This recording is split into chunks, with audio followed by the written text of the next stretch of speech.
नमस्कार मित्रांनो, आपण या अर्जामध्ये पाहू शकतात की हा अर्ज फक्त अर्ध्या तासामध्येच हा अर्ज या महिलेचा येथे अप्रूव्ह झालेला आहे। तर आपण येथे जर या महिलेचे स्टेटस आपण जर येथे चेक केले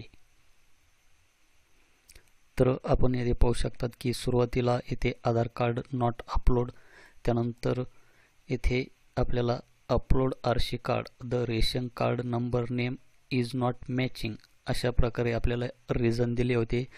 त्यानंतर मी हा अर्ज भरला, यामध्ये दुसरे रेशन कार्ड यामध्ये अपलोड केले आणि अवघ्या अर्ध्या तासामध्येच या फॉर्मला मंजुरी मिळालेली आहे। तर स्टेटसमध्ये आपण पाहू शकतात की अप्रूव्ड, त्यानंतर रिमार्क्समध्ये approved on district level by, आपलं जे काही जिल्हाधिकारी असेल त्यांचे नाव आपल्याला येथे रिमार्क्समध्ये दाखवले जाते।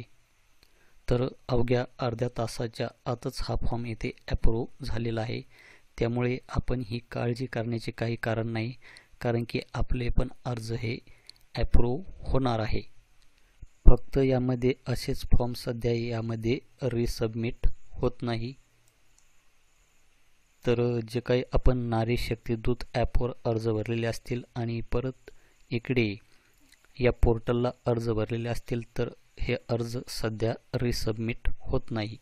तर यासाठी काही अपडेट आलं तर मी तुम्हाला सांगण्याचा प्रयत्न करेल। हीच एक माहिती आपणास द्यायची होती। भेटूया अशाच एका नवीन व्हिडिओ नवीन अपडेटमध्ये। धन्यवाद।